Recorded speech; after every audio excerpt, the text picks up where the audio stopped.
subscribers, followers do you have? Oh, jeez. No, let's see. I'm just making sure you're in it. Okay. Subscribers or followers? My mom. Yeah. I subscribe myself. No, I've got 4 or 5 friends that habitually listen to the Spotify one a lot. Oh, And then maybe, I mean, honestly, the YouTube ones have been netting like 50 to 80 views.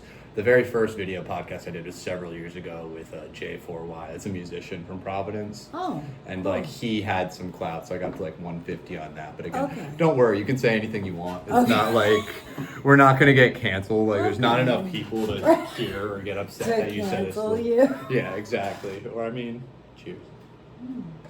Okay, Ariella, you want to introduce yourself? Yeah, hi, I'm Ariella Walker.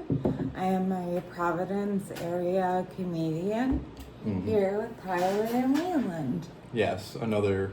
I guess am I a Providence-based comedian? Or is it Yeah. like, Wait, where let's see, are Rhode you? Island-based comedian. Right. Oh yeah, let's dox my home address real Yeah, quick on the podcast. Right. Yeah, I'm around Newport. Oh, Newport. okay. Yeah. So I ride up to Bristol. Okay. I go to Fall River. Yeah. I guess proportionally, I could say I'm like a Fall River-based comedian because like Okay. that's where I went the most last Yeah, week. right. Yeah, I mean, and also like, how many mics really are there in Providence? Like, Yeah. there's Jake and Johnny's. Which I've Or- never even been to, so. It's all right. It's okay. But it's also like that. Okay, Pub on Park on Monday. You ever do that one? I've done that a couple Yes. times. Big.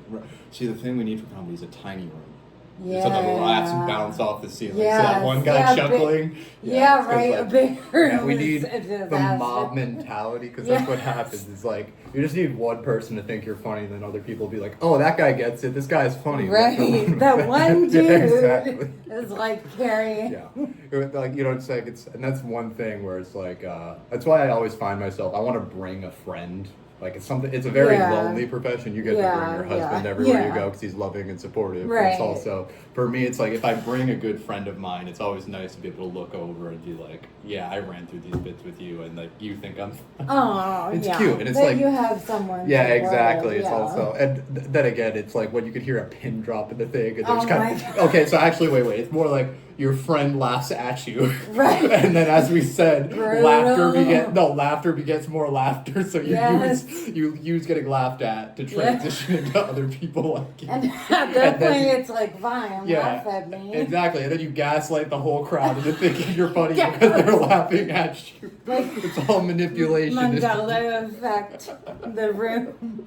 I love Yes. it. Yes. Yeah. It's like, because people talk about it like hypnosis or like just hitting beats or like when you really get into comedy. Like a flow. a flow state. And if you get into comedy and you get the crowd to trust you, you can take them to places where it's just like, it doesn't even matter what you're saying, which is Right. like weird to say. It Yeah. doesn't matter what you're saying, but you're hitting the beats and you already Yes. have them in rhythm. It's kind Yeah. of like, you know what I'm saying, Mm-hmm. a musician or basic, like if you hit it off with someone you meet at a bar.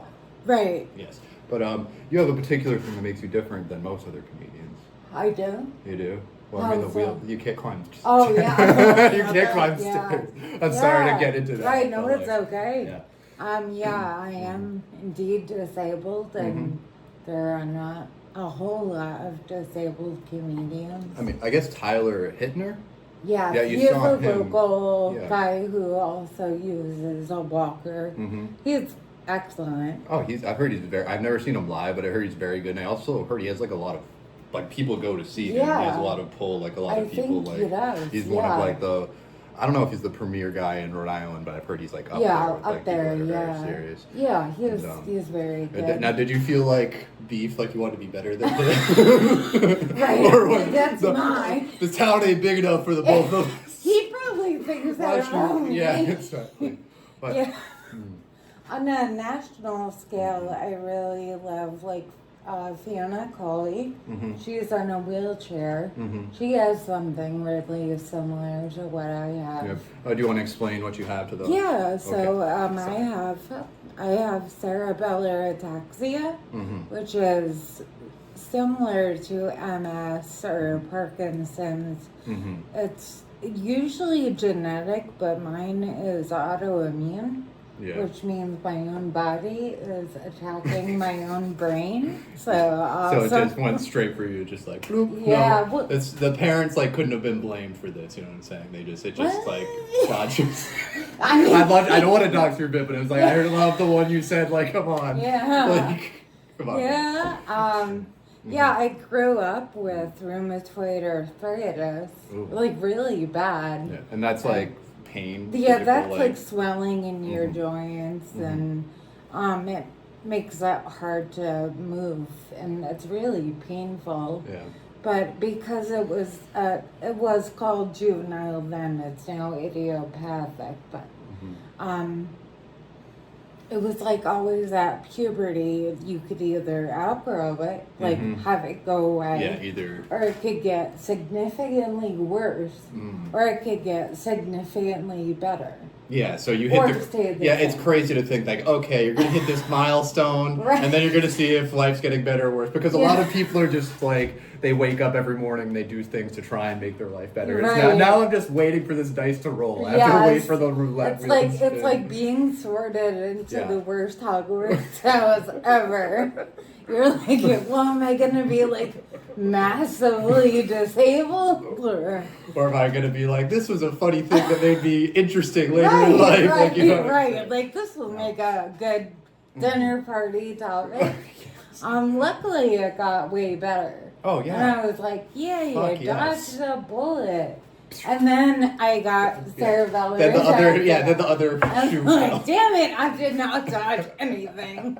So, like, God was like, you weren't grateful enough for that. We're gonna we're gonna you didn't praise again. me. You didn't go to church. You didn't rack up any like stuff. Yeah. I did just hear about some humanitarian things you did though when you were around Arizona when you guys brought water into the desert for the thousands of people that died in the desert trying to answer their country. Yeah, when they're immigrating through the desert, we put water out for them. Yeah. What was that about? It was right near the border of Arizona and Mexico. Yeah. And that's insane. That's honestly better than anything I've done for anyone in my life. I love that for you. No, yeah, it's good, but it's good. And it's nice that there's a lot of people that say like, oh, actually, when I talked to Austin, he was talking about how in his the religion he was raised in. I messed it up. It wasn't the Latter-day Saints. It's like he's not a Mormon, he's a Jehovah's Witness or something, but they say they have to do good deeds, but they're not allowed to share them for clout. You know what I'm saying? Which is an interesting ideal that just like only you get to enjoy that, right? I just have to keep this joy and the idea that I'm a good person inside me. Like how do you refrain from sharing exactly. Oh my God, if I like I give a homeless guy $1, I call him up and I'm like, I'm just so much better than you. What the hell do you do today? Yeah, exactly. Yeah. I let someone go in traffic. The fuck did you do today? It's amazing. Yeah, I've heard a phrase that it's cruel to be kind though, because it can kind of facilitate needs. Like people will get the expectation that they'll get helped. Yeah, exactly. And it's like, there's a phrase in relationships, they said that if you help someone with something without them asking, you're facilitating dependence and you're facilitating control, which is a crazy fucked up thing to think about. Like the other end of like, we think we're kind and we can rationalize ourselves as kind people, but then turn around and use it another way. So we're getting pretty introspective. Yeah, in the in the volunteer space, there's a big emphasis on the difference between charity and solidarity. Yeah. Like, are you helping to provide charity? Like, you're ballooning, you need assistance. Yeah. Or is it coming from genuinely like, I need to wake up and feel like I did something for another human being. Yeah, or it could be like your struggle is also mine. Yeah. Like, we're in this together. Yeah, it's also, and that's empathy as opposed to like, you know what I'm saying, using someone to make ourselves feel good, which is honestly something that happens a lot. And people Christian are like, mission trips to Africa, mostly. Oh yeah, and then it's also, or saying nice set to someone after they. Yeah, that's like don't kill yourself. I feel like that's a little passive aggressive. It hurts so bad. I hate it. I knew that was not good. I'm hypercritical of myself, but I think it's important to be hypercritical to like get better. Yeah. And, okay, actually, back to so do you think that the conditions facilitated you wanting to go to comedy because you wanted some kind of outlet? Well, yeah, you can't do UFC or jiu-jitsu. Right, right. Yeah. Yeah, UFC is out. Yeah. Now being an audiobook narrator is out. Oh, yeah. It's even my speeches I'm I wanted to do that. I realized I couldn't read. Yeah. that is important. Yeah, it's like sounding out the fucking picture. That's funny, like doing charades. Yeah. It's like, I love it. Actually, I worked at a place with people with special needs, and not to name it, but it was like we would bring this guy to the library once a week. Okay. And he had Down syndrome, and we'd bring him to the library. I shouldn't say this, I'm under contract. I'm gonna have to part of it out. But so we would bring him. He would get a book, and then he would come home and he would sit in the living room and look at the book and read. And I was like, "Isn't it so impressive? He has Down syndrome. He can read." And they were like, "He can't read." he's doing that to facilitate, like, you know what I'm saying? He's like, "This is what a man of my age does in performative reading." Performative reading. I love it. Yeah, exactly. But it's also he's performing for me, who's getting paid to hang out at the house. Right. Yeah, it's fucked up. That's amazing. Yeah. That's funny. Yeah, I wonder if I'll get. No one watches this. I can keep that hopefully. Did you like sign an NDA? Yeah. Yeah, you. Well, it's like something about like. That. Well, I mean. Well, the goal is to get famous enough that I do get in trouble for that. Hey, that'd be nice. Yeah, it's like. It all comes back to haunt you. Yeah. So do you feel like so again? What got you into comedy? Do you love comedians? Was it a lifelong thing, or did you just like a screw fell loose one day and you're like, I need attention at the bar. I need attention at the bar. Yes. I mean, we all need attention. No, there's something deeply wrong with everyone. But I didn't have to like say my life secrets and horrible things to get that. Now it's a bonus. It's right. Now it's added. Yeah. I've got these pins on the wheelchair, but now you know why. Right. Yeah, you know my trauma. Yes, right.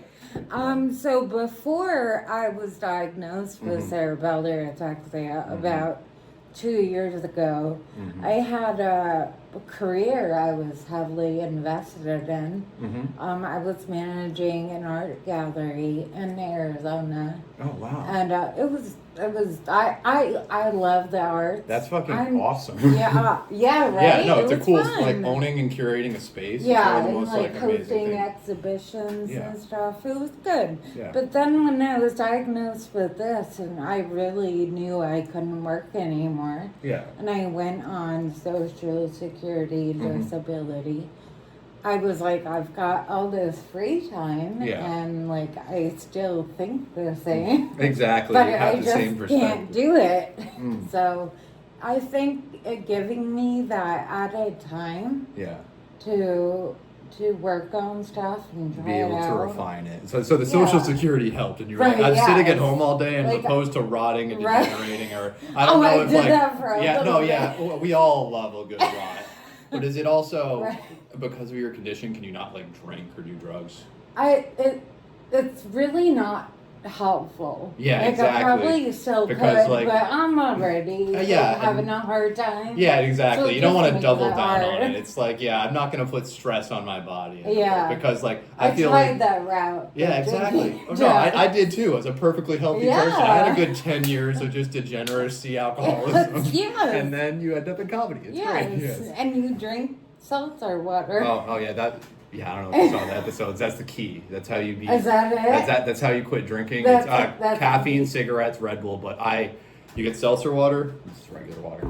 You get seltzer water. You drink 5 of them in a night, and you tell yourself there's vodka in this. You know what I'm saying? It's a placebo effect. It's like, I'm choking down this seltzer water, and then because your body misses the calories from alcohol, your body misses the action of it. You know what I'm saying? And it's busy. Yeah, and there's also. Sobriety is a boring topic, but there's also a lot of people that because people isolate and they think of, okay, I'm sober, I'm no fun anymore, so I can't go out anymore. So now they're taking care of themselves with isolation. Now you're associating that, and that's not sustainable because we're social creatures. Right, that literally is true. We need to go out and do things and hear people's opinions of us, have both good and bad like interactions. Yeah. I truly believe that, like, you know what I'm saying? Yeah. You have to give the world a chance to affect you. Right, and people, you to affect the world. Exactly, because that's, you know what I'm saying? We have this limited time here. Yeah. And that's why we go and talk about our genitals on stage. Yeah. Well, pretty much. actually, I don't think there's as many dick jokes as there used to There's be. not for... No, yeah, people are... Go ahead. No, well, go I was ahead. going to say for women, For there's women? a surprising lack of dick Yeah, jokes. well, there's also a lack of women in comedy. Yeah, My next guest next week is actually... No, I talked to someone today, and they were like, wow, there's going to be a girl on your podcast? What is that, 3 in 100 episodes? That's amazing. No, I was wondering, have you had a... Yeah, I had a woman, her name was Asia Bourget. She designed swimwear. She was an entrepreneur. Yeah. That was very early. That was on the audio when no one listened to us. And as opposed to now when we have 2 people listening to us. Mark McGuinn, hi, I appreciate you listening, buddy. That's or, sweet. you know what I'm saying? Mark. Or Taryn Togan, hey, buddy, I see you too. Hey, Taryn. I shouldn't say your first and last name. But you're like doxing. Yeah, exactly, doxing my 2 fans. Amazing. Yes, but what was I saying before that?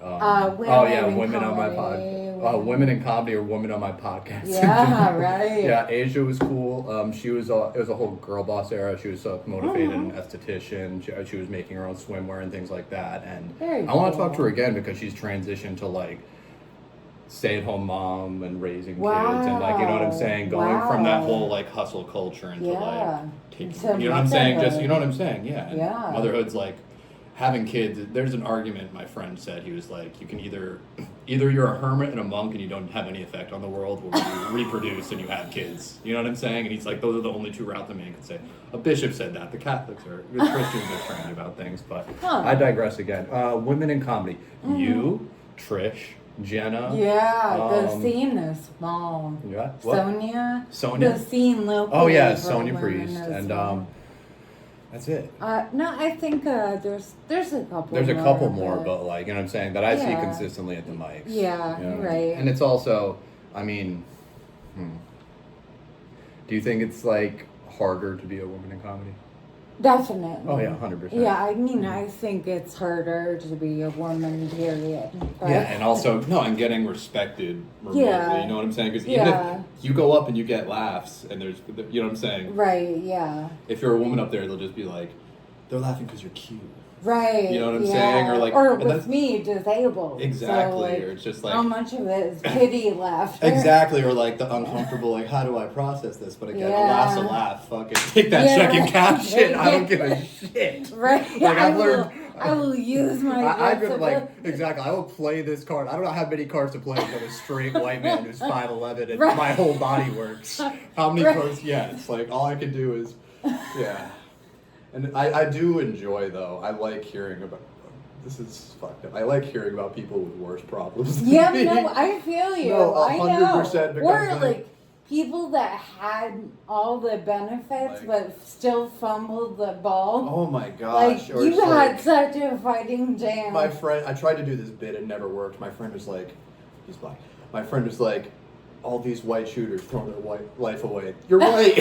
You could have done so much. That's amazing. You know what I'm saying? Yeah, the people get That's funny. He's like, you threw away another white life. Yeah, right. It's like those people don't appreciate. You had all the advantages. Yeah, you know what I'm saying? Or like, he looked at me. He was like, you could be president someday. If I was white, I'd be killing it as you. Oh you know God, what I'm that's saying? amazing. Yeah. And also, every black friend of mine is funnier than any comedian I know. Exactly. Yeah. So, you got into it because you had the Social Security, you had all the free time. Yeah, I have free time. I'm financially, I don't have to depend on this for financial. Yeah, no one should depend on comedy for financial. I'm really worried about some of the guys who do. I mean, who does? Like, we're not going to say names about people trying to. Well, like, the other thing is, you're in Rhode Island. How are you going to sustain yourself financially? You need to be in a hub where, like, if we were in New York, you can do 5 mics a night. Yeah. And how good you'll get, how quickly. Like, you know what I'm saying? Podcasting, I didn't take it seriously until recently. Mm-hmm. Like, I've done, like, 4 episodes in a row on Tuesday. You know what I'm saying? Like, actually doing the video. No, but that's, like, because there's an aspect of, like, I casually do something as a hobbyist versus like I'm taking this seriously. Like, Good for you. yeah, I mean, but thank you, I appreciate that. Yeah, but do you write every day? Like, is it like because these are the diligence things? Like, you know what I'm saying? I don't so much like sit down and write. Well, it's but difficult, I'll get isn't like it? Because I remember we were at the writing class and physical active writing. So, but also like I'll get things in my mind and I'm like, either that's funny or there's an idea there.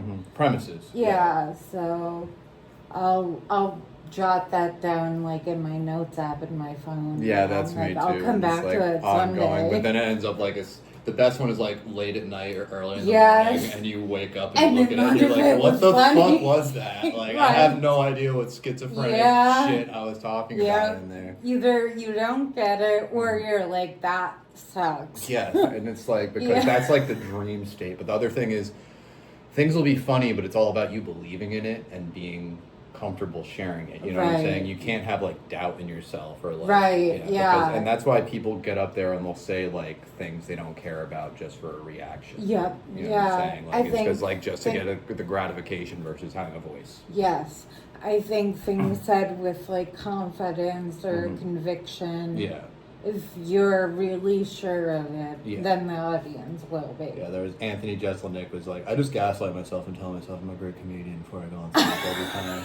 And I get there sometimes. Yeah, like, you know what I'm saying? Like, you're like, I'm the shit. I'm the shit. I'm the shit. Everyone else sucks. Everyone else sucks. It's okay. It's okay, crowd of 4 comedians. I'm here now to bring the light of God and make your life better. I'm here. Well, it's you're okay not now. listening to me. Yeah, exactly. I'm here to talk in the corner, or just like people imagining they're doing an amazing job, and afterwards, or or it's like, I was doing great in that relationship, and then you look back and you're like, wow, I wasn't doing shit. You're right, there is that. Yeah, but back to people with real problems, I was like, I cried about like my relationship and ex-girlfriend on stage for weeks, and then I hear that that is a real problem. Oh, it is a real problem. You know what I'm saying? But then like I hear of actual things. Yeah, there's that hierarchy of problems. It's like self-inflicted and like me choosing to continue to dwell on something as opposed to like moving forward. You know what I'm saying? And then like it was actually a good explanation that might tie into something you wanted to talk to later. It was like we don't rise to our potential and stay up here. We fall to the lowest system we allow ourselves. Wow. You know what I'm saying? And like I'm bad with drinking, I'm bad with substance, I can't do those things. So you don't do anything? No. Okay. I watch people smoke cigarettes. Okay. And then like I just stare at them and I make them uncomfortable. Maybe try to get like a little inhale. Yeah, we got a little caffeine. Yeah. Okay. I drive my car fast. I cry, watch porn, and text minutes. That's all I got to really fuck myself up. Because as I said, how far can you fall with? I can no longer black out and like crash a car. You're like a philosophy school dropout. Really? Like you could have been. I could have been. Yeah. Really? It's also the biggest thing I have going for myself is no student loans. It's the only thing I have going over. I didn't go to college. Oh my god.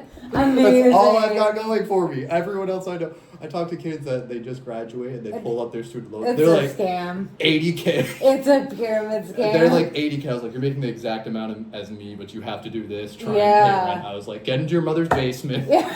Right. Take back all those years of the Xanax addiction you got when you were there. But yeah. Do you have so I was saying we fall to the lowest denomination we allow ourselves because like you fall to a system like if you make the habit of like, I'm going to work out every day, I'm going to eat correctly every day, I'm going to sleep 8 hours a day. How much can your body actually be mad at you? Well, I mean, your body can be mad at you. That's a special case. Yeah, exactly. Yeah. But it's also, like, you know what I'm saying? I was trying to do another bit that was like, I hate when I say I want to unalive myself in front of the wrong people because it's not genuinely that. It's just I'm hungry. It's like I'm just like that can happen. Yeah, exactly. No, but it's just because the body screams out and it's like screaming the most like crazy shit you can think of. Right, you know what I mean? yeah. And like I've been also told that the stagnant mind attacks itself. Ooh. It's like if you're not pushing yourself, like if you were continuing to rot in bed, you would perpetuate a negative space. You'd be upset, you'd hate yourself, you'd be like, I can't do this thing. As opposed to you go out and fail, you're like, that's awesome. You know what I'm saying? Like, I wouldn't ate shit at an open mic. I could do better than that someday. That's like, and that's the weird gaslighting thing I do to myself. It's good. I bomb, and I'm happier that I bombed than if I did good. Because if I did good, I'm like, I can stop now. Yeah, like then you get to, you know what I'm saying? Yeah, place greatness of begets comfort. laziness. You know what I'm saying? As opposed to like just continuing to grind. And Totally continuing to grind, true. Continuing to grind. So, but. So we're getting into, you want to talk about the R word. Yeah, and, I had the thing I was saying about systems and how we default to the lowest denominator was the fact that our words have power. It's a corny thing, but like the things you say about yourself, the things that are said to you create our reality. Yes. Even your thoughts create your reality, and negative self-talk will fuck up your life, positive affirmations help your life, all of these things. So when I was younger, I was called retarded a lot. I'm sorry I said the word. Oh, it's okay. No, yeah. But like, and in the face of that, I had other people say, hey, you're smart. Hey, like, you know what I'm saying? The IQ test was good. You could be a good person. But as opposed to rising to the expectation of the highest thing I could be, I defaulted to the lowest denominator of, oh, I am R word. Yeah. I am this thing. I am the lowest denomination of what I could be because it's also the easiest thing to be. It's easy to be sorry for myself. And it's easier to write off the rest of the world of like, oh, that went wrong, so I'm a fucking idiot. Right. You know what I'm saying? Yeah. And so like, that is why when you call someone that, and honestly with any slur or hate speech, you don't realize until you say it and think about how it affected someone in front of you. You know what I'm saying? Or you have the lesson because I realized like, oh yeah, I have trauma with that now. I had to go to therapy and have a therapist say, hey, you're not this. Yeah. You can drive a car. Yeah. You are holding down a job. Yeah. Those people actually can't do those things. But still, I had this bias in my head because it was what I was told growing up. Yeah. Boom. Yeah. You're this. And then we sink down to the lowest common denominator. Yeah. We, like, you know what I'm saying? And I've seen people that are idiots get gassed up and say, you're going to be great, you're going to be this, you're going to be that. And like, they're still fundamentally yeah, exactly. Or there's also other people that say, like, it's easier for dumber people to do things. Okay, this is the dad strike. It's like, therapy works better if someone's stupid. Have you gone to therapy before? Yeah, I've been in therapy. It's because, like, you've been in therapy for over 10 years. Yeah. At least. And it's, they say that if you're smart people try and fix themselves to be like, oh, they gave me this, I understand it, I've got it now, and I can run with it, as opposed to like a simpler minded person will be like, I show up every day. Oh, I go, you know what I'm saying? I go lift the weights. I go talk to this person. And it's not like in their mind, it's not like I'm talking to this person to rationalize my behavior. They're just going in that day and they're giving that person an honest picture of themselves. You know what I'm saying? There's no facade if like, you know. That makes sense. Not quite, but okay. What was your opinion on the R word that you wanted to get to? Yeah, I think right now it's just back in popular vernacular. Oh yeah. Especially in comedy, like a lot of comedians will use it offhanded, or I know like Joe Rogan said the R word is back. Yeah. Like hard to call him a comedian. Yeah, right. Thank you. He is influential though in comedy. Oh, yeah. So well, he built the house and like people show up. Yeah, to right. Yeah. He platform kill Tony. Yeah, it's the comedy mothership is. So he was an LA guy. Okay. And then he was I saw him at the Comedy Store actually one time. In LA? And he was doing it at the Comedy Store in LA, yes. And I saw him, Eric Griffith's a really good comedian. He was from Workaholics. He's a light guy with a mustache. He was hilarious. But Joe Rogan was there headlining for the night. But like, he was an LA-based guy. Then he said, okay, I'm going to move to Austin, Texas and create Didn't you say California was like too liberal or something? Okay. Well, I mean, California is very liberal. There's a lot of... We can get political if you want. You want to get political? I love getting political. Like, what would you say? Rhode Island's also liberal. Rhode Island is the most, like, openly, like... They say it's the gayest state in the Northeast. They do? Yeah. I didn't know I actually that. heard that. You know what I'm saying? Huh. It's a lot of yee-haws if you go further north. You know what I'm saying? Yeah, it's like, yeah. Which you can still be gay, but I think it's more of, like, the closeted, self-hating gay. You know what I'm saying? Yeah. Actually, I talked to a woman that's 50, and she was, like... saying how you weren't allowed to be gay back in the day. We're getting so far off topic. Yeah, we are. So we were talking about Joe Rogan, California. Yeah, okay. Right, and now gay. Or did you stay in California for a while? I know you did your 45 I was states. near there. Yeah. I think there is red MAGA, which we all know, we're all familiar with. Yes. But I think there's also blue MAGA too. It's the people either end who of the are hyper. so entrenched in Yes. like blue no matter who. Mm-hmm. Like Kamala Harris was really harmful in a lot of ways. Mm-hmm.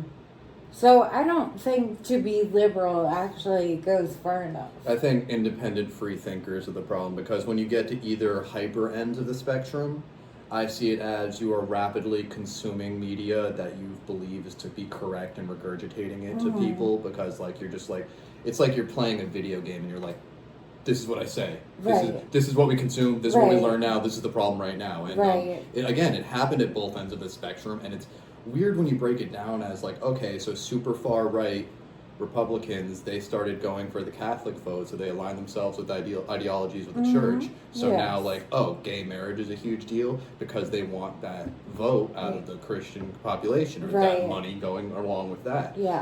All the way left, they align themselves with gay rights, trans, and they said, okay, we're going to take this new population of super smart people, and basically if you go through college and you get educated, you're aligned with us, and we're going to depict all of the Republicans as you're an idiot, you're working in trades and things to that effect. When in all reality, both aspects need each other. You know what I'm saying? There's no right or wrong, and there's intelligent people on both sides. And again, like, it illustrates the shift. Like, Democrats, blue used to be blue collar. Like, for the majority of people. Republicans were more like classist and elitist. Yeah, exactly. And so now we've seen that cross. And it probably will cross again and again because everything moves in a pendulum. I'm not inherently political, but a figure in my life, I watched them change parties 3 times. Oh, wow. I watched them go blue, red, and they were literally saying, like, well, these people are saying what I want to hear right now. Oh, no, now this is the right team. Now this is the right team. And as a kid, I'm watching this, and I'm just saying, like, so neither's right. Like, there's no right or wrong. All you can have is your own individual thoughts and your own instincts on things moving forward. Or just have your own opinions. People that are way smarter than you that are not beholden to either. But it's also, and you can make a conspiracy into anything. Oh, for you could sure. You could make a rationality or a schizophrenic rant about anything. You could say. And now with AI, like, conspiracy theorists we got to it. We finally got to it. AI. I mean, it was inevitable. AI, and the fact that actually it's impolite to ask women their age, but it's just like the generation, like the older generation and the younger people can't distinguish AI from reality. That's a big thing. Like, if you look at your parents open a phone and they're like, I just thought all those German Shepherds were skydiving. I just thought that they had 30 German Shepherds jumping out of an AC-130. Right. My mom was like, I thought David Byrne was talking to me. Exactly. And it's really, and it's genuinely, it's sad, but it's also like, it makes us feel like a special generation, the fact that we can differentiate and see that. It's also terrifying. Yeah, it is. Do you use AI for anything? No. I'm firmly really conscious now not to. And the biggest thing, I'm trying to switch over because Google integrated AI into everything. Yeah, I use DuckDuckGo, and that's considered like the most independent, like not selling your data browser. That too. But in addition to that, like I realized, I need to go in and say, don't give me an AI summary of the question I just Googled. You can choose. And then after I did that, I Googled something. I was like, where the fuck's my quick definition? That's amazing. I gotta use my critical thinking. I gotta click on some links. And now, because Google is like not good because it has AI, so everyone's switching to Proton Mail. But no shit. Because Proton is like more encrypted and. So crazy. Whenever someone emails me with a Proton, because I haven't made that leap yet. Yeah. Like, my Gmail is all my accounts. I was hella proud that I made my Gmail professional name when I was like 15. Hey, I was like, first, middle, initial, idea. last name. And then I you know what I'm saying? People were like, wow, it isn't _cool guy at 15. You know what I'm saying? Like crazy shit. I was very proud of that. And like, but then, yeah.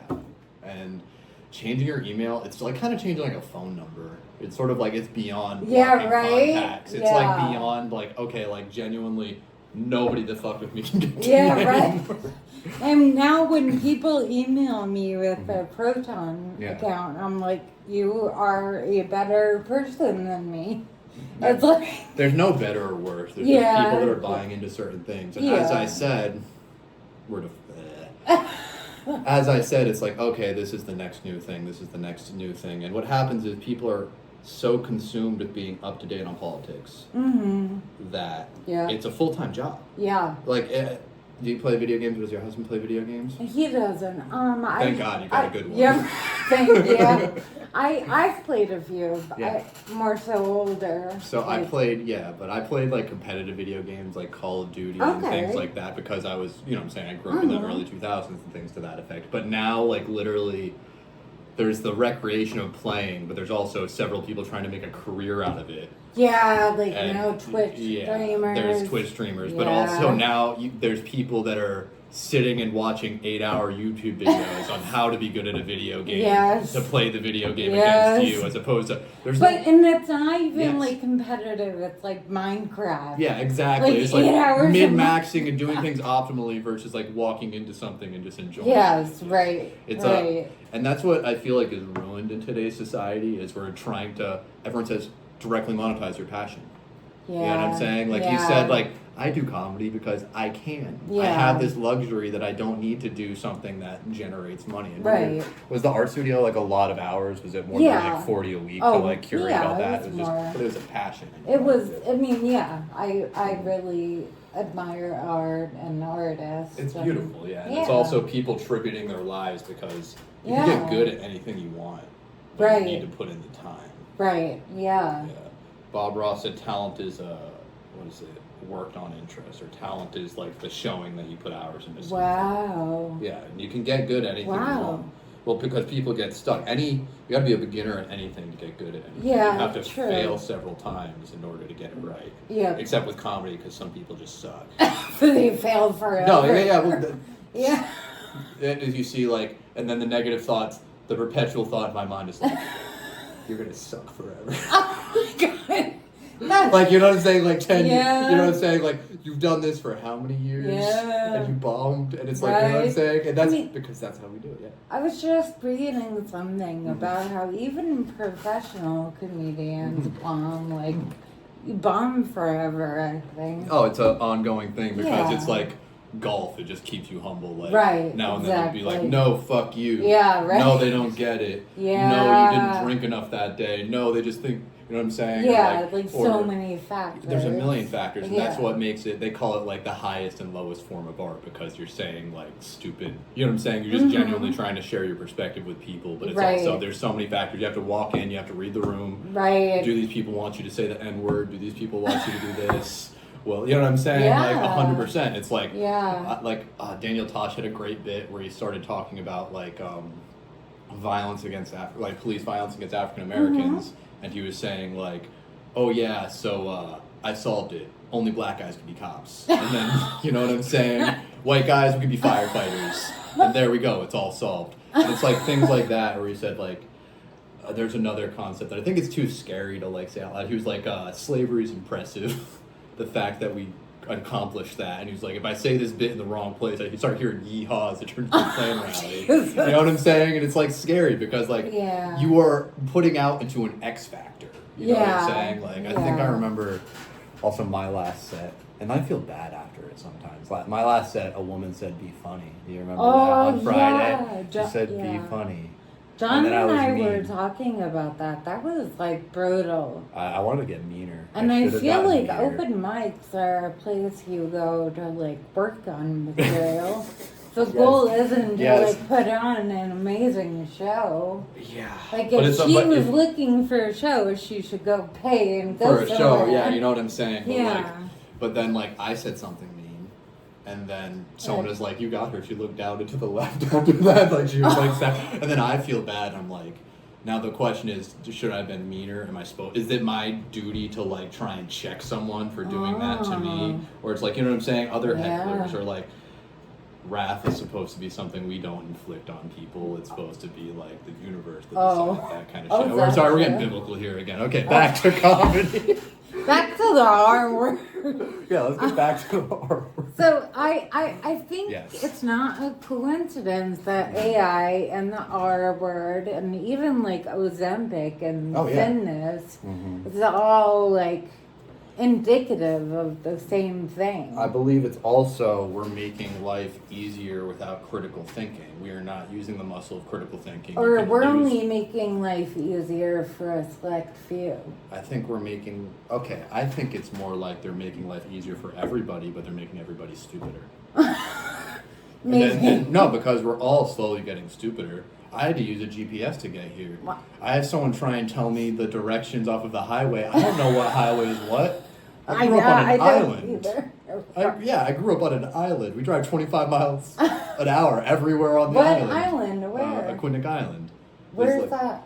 It's Newport, Rhode Island. Oh, it's right over two bridges. It's but again, like, I don't know about highways, and like people try and explain things to you, and you just kind of tune out because. Or think about how many phone numbers of close people you care about do you know off the top of your head? Because, like 3. Yeah, we save contacts. Yeah, you know what I mean? It's literally. I don't. Yeah. And unless you're using these muscles, it's making it simpler. So I think that the use of the word is becoming more prevalent because we're all getting stupider. So it's an insecurity with all of us, and so now all of us are attacking.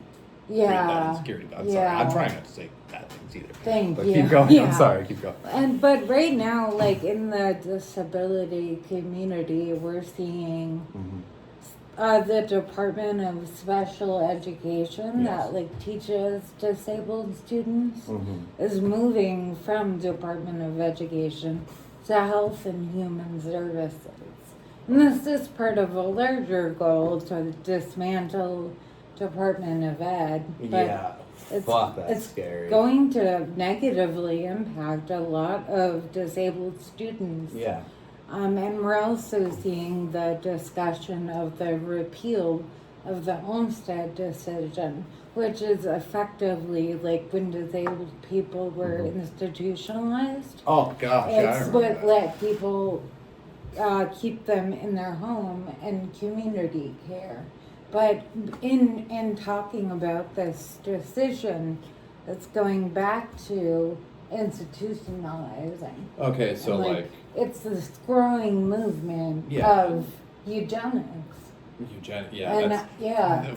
That's a big word. Right, that is. Yeah, and actually I know what that word means. It's bad. It's like I had to hear it a couple times. So it's like, and again, like isolating people and separating them. And I also remember, as I said, I worked with people with special needs briefly. Not supposed to talk about it, contract, blah blah blah.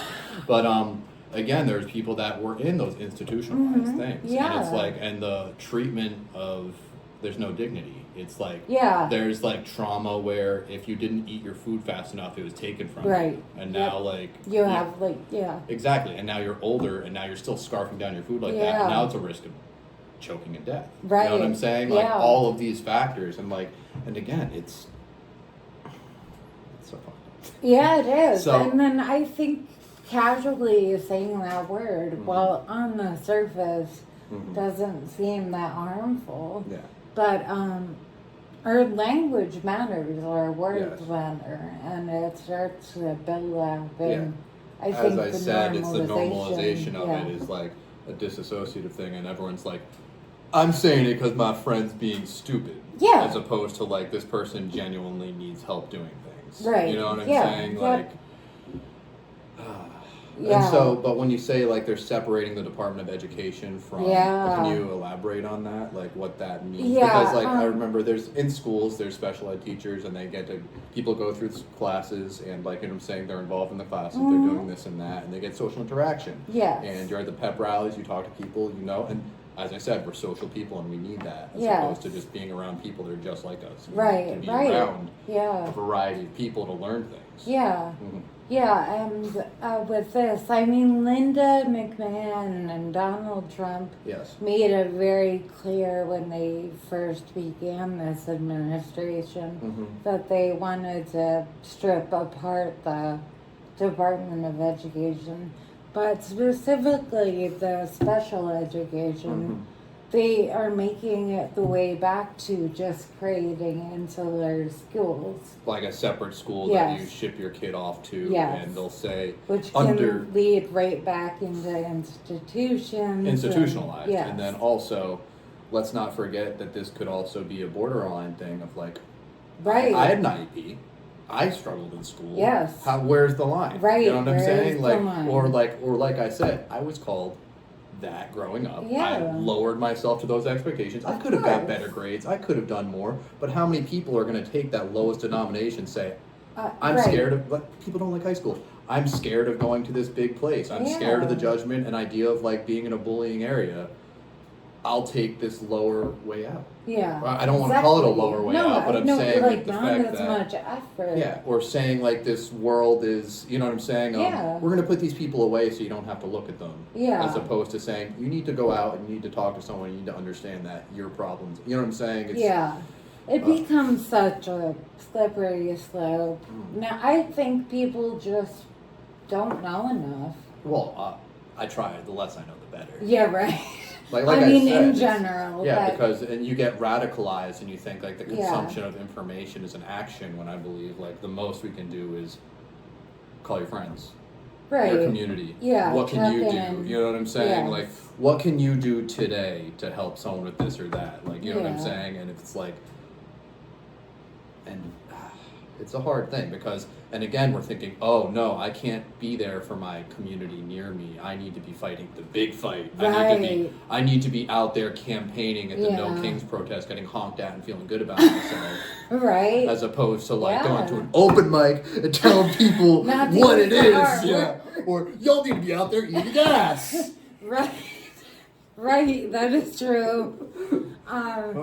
Yeah, I think too, like, it's interesting in comedy specifically. It started out more blue or leftist with, like, George Carlin. Okay. Kind of This is- yeah. commenting Yeah. on, like, bigger society and punching up and, like, Yes. making fun of consumerism and lots of things. But now it's shifted red, where it's like using the R word and a lot of punching down. Okay, well, this, Homophobic jokes, race jokes. But I think eventually it'll shift blue when enough people say, I'm gonna do that. I'm Okay, gonna cater to I have a few things Yeah. about this actually. First of all, like I told you, black people are funnier than white people. That's inherently a race joke, but it's also It is Is true. it that? You know what I'm saying? Yeah. But like all of that, I believe that comedy has always been an independent thing. I would say that more right-wing people are drawn to it because that's what it perpetuates. It's a bunch of lonely white straight men that Yeah. listen to Joe Rogan when they're As depressed of working in a right now, warehouse. yeah. No, yeah, because and who wants that validation? Because like the other end of the spectrum, there are comics that lean more left. David Cross is one of my favorite comedians, and I talked to someone. I was like, "He's very left," and he was like, "No, actually, David Cross is a conventional anarchist." And I was like, "Oh." Okay. He's like, you know what I'm saying? But like, Alright, yeah. exactly. But the best comedians are completely independent of it. If you talk to Nick Swartzen, where he's like, I talk about farts, and I get paid to talk about farts, and like people transcend that because there's, if you're watching, okay, god damn it, I'm trying to think of how to. It's okay. It's like there's all kinds of comedians. I'm not inherently left or right. I Right. guess like as a straight white man with a podcast, you would assume that I lean right. You know what I'm Yeah, saying? Or yeah. like own a gun or disrespect women or any number of things that Right. you could assume about a straight white man. But that is also the bias of like looking at people. And Right. and George Carlin is an example, but it's more like the spotlight is on right-wing comedians right now because the Yes. spotlight is on Austin, Texas. Yes. If you go to New York City, I talk to comedians in Connecticut and things like that, and they lean left. You know what I'm saying? Like there's people that believe in all of these things, but they're doing small clubs. They're not doing the Kill Tony. There's Right, yeah. Now where is the left's broadcast? Where is the place where you can market leftist comedians? Like Jimmy Fallon. Yeah, my mom watches Jon Stewart. Yeah. Think about The Daily Show. Yeah. The Daily Show, the Colbert Report. Peak television, actually. Very blue MAGA. Yeah. Yeah. Okay, that's good. That's very Yes. blue MAGA. But it's also, okay, Jon Stewart left. They tried to get 3 other guys to go in there and be a level-headed, like, blue idealist and share the ideas. No one could do it. John Oliver, Trevor Noah, they filtered through all of them. Can't do it. Bring back Jon Stewart at 50. What's going to happen when that guy dies? You know what I'm saying? Yeah. And it's also, this isn't a couch where young comedians get up there. It's still just you're in a club and you're going to a, I mean, maybe, do you think liberal people stay home more? No. There's less community? No. I feel like, they have their own niches. Yeah, I mean, because, like, the right wing has those built-in things. You go to church, go to the gun club, right. go to this and that. You know what I'm saying? Yeah. I feel like they have that sense of community where they are, you know what I'm saying? It's sort of like coerced, or it's also, there's a serious us and them mentality. Yeah, things. there is. Yeah. Where it's like, Yeah, so. Or people feel like they need to defend themselves more versus like the blue side of things. They're like, I'm right, I don't need to defend this. Yeah, that's true. Yeah. But funny is funny. I mean. Right. I mean, so that's a big controversy right now. Didn't Nate Bargatze? Who's that? He is a comedian. Okay. He's a clean comic, but Sick. like almost a household name, like very mainstream. Yeah, I live under a rock, as I said. So do we all. It's okay. Yeah, I'm just. But keep going. So what do you do? He was at the UFC fight. Yeah. At the White House that Trump hosted, and so a lot of people asked him like, "Well, are you right wing? You were there," and he said, "I'm not political." Yeah. And I think saying I'm not political is not okay anymore. I'm not political. And the Lord of 2020 or the year of 2026, like. I'm not political. To be neutral is I'm neutral. that is to lean on the side of the oppressor, unless you're actively like speaking out against it, or at least not participating. No, that's interesting. So he was at the UFC 2025. Yeah, and so people like. But would you say it's a witch hunt? Like people aren't allowed to go out and do things that they're invited to for free? Because, like, you know what I'm saying? It's not a Klan rally necessarily, but it's still. I mean, I think we need to be conscious about where we spend our time. Yeah, or like your personal life. Yeah, and like you have a platform that big. Yes. Like, are you sure you even want the question of possible affiliation? Like, I mean, I hear what you say. Yeah, wouldn't the goal be to be, like, big enough and independent enough you're free to go do whatever you want versus having to, like, thinking I'm a public figure and not being allowed to go to the casino or be a degenerate alcoholic that pisses himself at the bar. Like, you know what I'm saying? Like, because, like, I mean, oh, shit. Yeah, it's But also someone saying, like, you're not allowed to not have an opinion, like, because, like, we have to be hyper informed to have the proper opinion. Or there's also or an opinion we or it's also like people on the left and right can't be friends. I struggle with that one, but yeah. Like, do you have any friends that lean on the other? I really don't, because I feel like, I mean, I don't consider myself blue MAGA, but definitely more blue-leaning leftist. And it's like people hardcore on the right. It's not just that we disagree. Like we fundamentally have different value structures. That is true. Like, I think disabled people should not be in institutions. Exactly, 100%. Yeah. Like, that is not okay. But voting for Trump is saying... Again in that, you know what I'm saying? Yeah. And again, actually, now that you explain it in that way, I understand your context of it. If you're independent and saying you're non-political, you allowed this to happen. Right. And, you know what I'm saying? The other thing was, I think Trump was elected through, it's a bunch of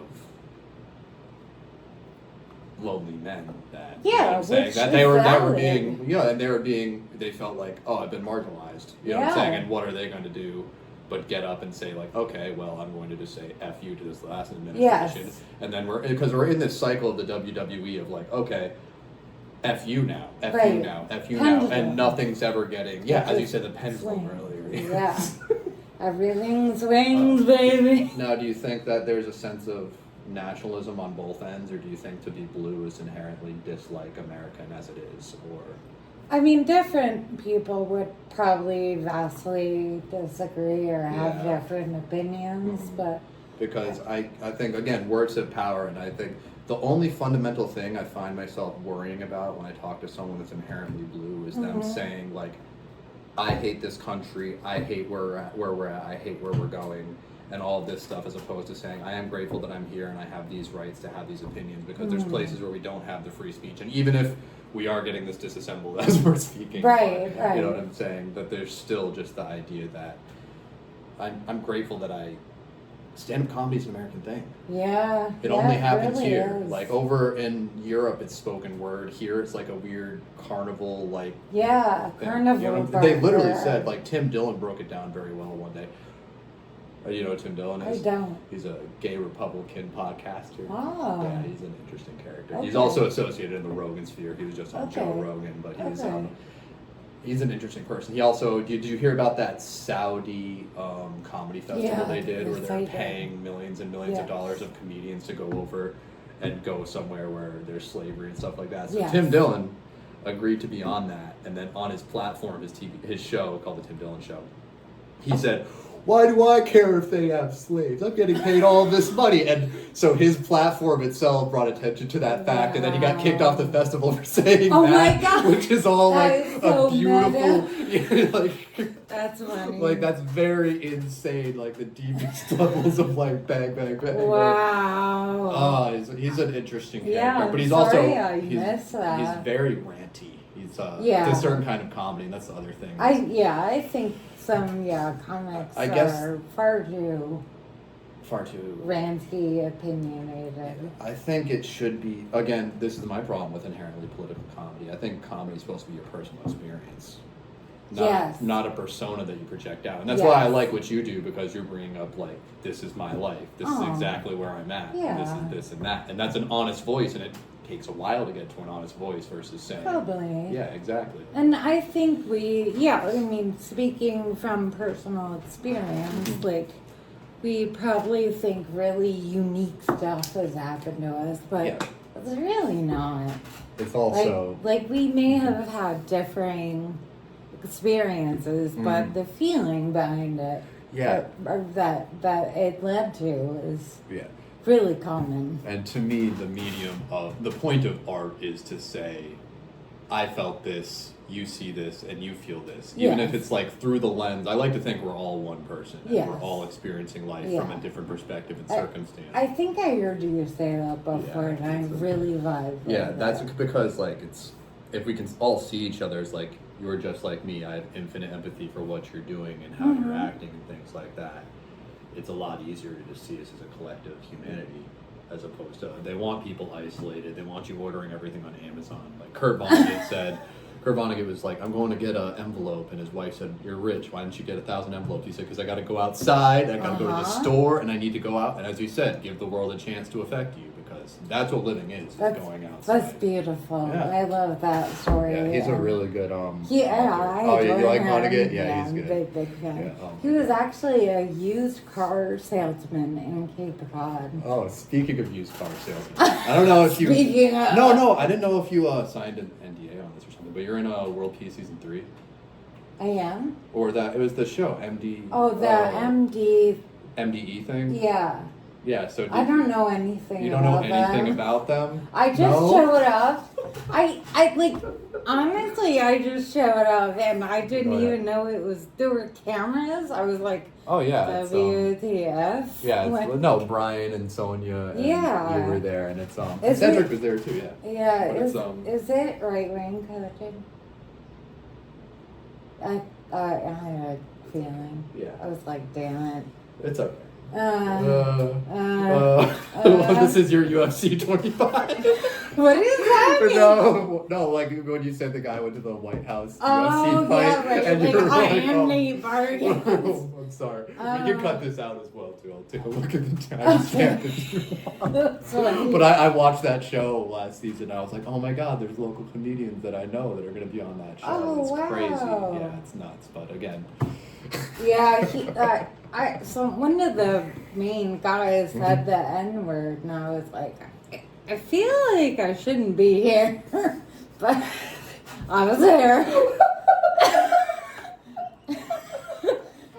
I mean, when John Inventor said I have the pins on my rollator, and he asked me my pronouns, like, they like filmed my pins. They said it was really funny, but now I think it wasn't because they were vibing. I was like, no, I've had other people say that they wouldn't want to be on that show because they feel like it could be like a humiliation ritual of sorts, which is all performance. Apparently. I'm sorry. Okay. Because I was interested, I wanted to hear about the experience glad someone told me. I did not know. I'm so sorry. I'm like, I was. Was it a Craigslist ad, or did someone else say like... Sonia, actually. She said, like, local ladies, if you're available Friday night to be a background in an extra in a sketch for a comedy group, hit me up. And I was like, that sounds like fun. You know what I'm saying? It's cool, But then I got there, and it was, like, weird vibes, and I met some cool people, so... Oh, those are, I don't want to say, like, they're the biggest platform comedians. Well, I was going to say the cool people also did not know what they were doing there. Oh, yeah, the cool people you met, it's all like completely outside. Shit, do you want me to explain them to you, or do you want me to pass this? No, please explain. We can totally cut that. Okay. They had a TV show on Adult Swim. Okay. Several years ago, and it was, you know what I'm saying? They were younger. They were like probably younger than I am at this age. Okay. And so you get onto that TV show, and it was called World Peace, because the new one's called Extreme Peace, and that one was called Super World Peace or something to that effect. And it was a skit show, and they did edgy skits, and they got kicked off of edgy or like offensive, because there is a difference. What's the difference? I think edgy doesn't necessarily mean poking fun of punching down already oppressed groups. So I didn't watch it. I was like I said, I live under a rock. I don't see much. I heard about this all post, but I guess they got canceled off of Adult Swim for a myriad of reasons. Okay. But their last sketch that got them kicked off was a music video that was Jews Rock. Ooh, and it just and the only lyrics in the song was Jews rock over and over and over and over. Okay. Yeah, and so like, would you say that's edgy or like? That actually sounds super boring. Yeah. But it's an acquired taste, and I mean. Okay. but so they got deplatformed. Yeah, no, they got kicked off of Adult Swim, and then they had this whole like. Now they're on their own website. Right? Yeah, now they independently distribute their content that could be seen as edgy and or. Offensive, yes. And so now they distribute that independently. They all do different things. There's one guy does house reviews and things to that effect.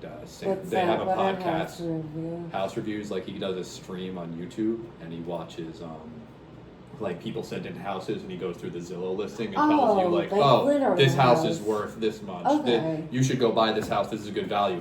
How would I get this house to the next like level up? Because that's like his own personal thing. Upgrade. That's a scuffed realtor. I like that a lot. That's God, we should talk about this off the pod. Oh yeah, it's a really cool idea. That was on Nick Rushifer. He was the bald guy there. Yeah. Okay. Yeah, he's Rhode Island native outside of. Yeah, he said he was in such a way. Yeah, he seemed like a fun, cool guy. Again, they're cool people. Again, like that. I don't think they align with you in that. Okay. Way. You know what I'm saying? And like, you know what I'm saying? And he built his own house, and his next video he's dropping is going to be a tour in the process of building a house and things to that effect. Like how he thought I could do it for this much, it turned out being this much, and screaming at contractors and like getting fucked by contractors, not literally. Yeah, but right. But it's just like I thought you could do this for this much, and you're billing me this much for that much, and it's like, you know what I'm saying? And this is the actual things you go through because we're grown up. I don't know shit about building a house. We can't either. You know what I'm saying? And then it's also. And then he gets very meta with it, where it's like the exodus from New York City if you can't afford to live there. Oh, so yeah, now are which you going to a buy lot out? of people can. Yeah, and then what's the cool place to live? Like Detroit, Philadelphia. As people leave there, they're going to buy this. The property value will go up. You can buy a house in Ohio. It'll be nice, but like the trailer back where I live costs $150,000 plus HOA fees and land lot fees. And yeah, and they also have a podcast called Perfect Guy Life. Again, this is all in a spectrum of comedy I don't believe you'd be very interested in. But I watch it a lot at work because I have nothing better to do with my job. Yeah. Yeah, but I'll show you some content after this. And you can have your independent opinion formed. Fun. I can't believe Great. No, I had no idea. I'm like, if I ever get big, this is absolutely gonna. They say all the words you don't. Oh, great. I will say that. Geez. They say Oh, jeez. like, I mean, you said you heard someone say that. I heard the N-word, and that was the red flag. I don't know if I brought this hair, or if the hair was on I know it was probably honestly on there. Okay. And yeah. So what was? Did you feel like you had to get in like? Okay, that's actually a weird question. Do you think your condition's gonna get worse, or is it like on track? Right now it's stable. I had to do 6 months of chemotherapy. The hair. Because I remember I heard that at because I heard that at the mic and I didn't realize that. Yeah, that I used to have really long hair. Yeah, so right now it's stable. I won't get better. So right now the hope is just keeping it from getting worse. Yeah, go ahead. And then I'm on like a ton of meds and I do physical therapy. Yeah, constantly to retain where you're staying at. And do you feel like that makes you feel like you need to go harder at comedy? Does that make you feel like you need to try harder and like push harder because you have a limited amount of time? Yeah. I am really like anti-hustle culture, and I feel like that is, I mean, it's embedded in everything, but I see it. It's America, baby. Of course. Right. It's like, capitalism. yo, you ain't got health insurance, get a job. Yeah, right. You Pull need yourself a car. up by your strap on.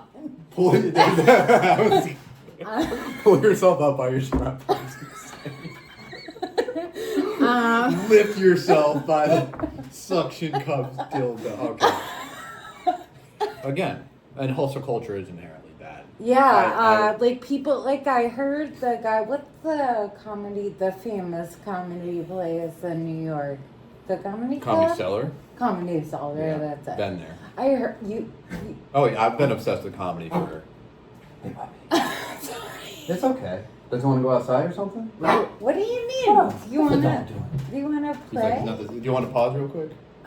Sure. Yeah, it'd be good for me to edit out the whole thing about you. Yeah, we should be recording. So pain is a spectrum, and do you find that since your life has become harder, that you don't do anything that makes your life hard anymore? Like you don't handicap yourself per se. Like you know what I'm saying? Like I just but literally like it's like you don't do, like you said, you don't drink. You don't but things that I know are gonna make life harder, I tend to stay away from. Because there's something with high achieving people that have all the opportunities in the world, the fact that we try and shoot ourselves in the foot, leg, and or my friend actually explained it a lot as we want to give ourselves an excuse. Well, yeah, that's true.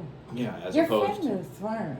I have lots of smart friends. Good. Yeah, they're good. They're helping me a lot. Yeah. Giving me some books to read, stuff. And so I pretend. Those are good. I'm not like that guy I talked about earlier. I pretend to read the book. I'm like, yes, my performative reading. Have you ever seen someone reading at the bar?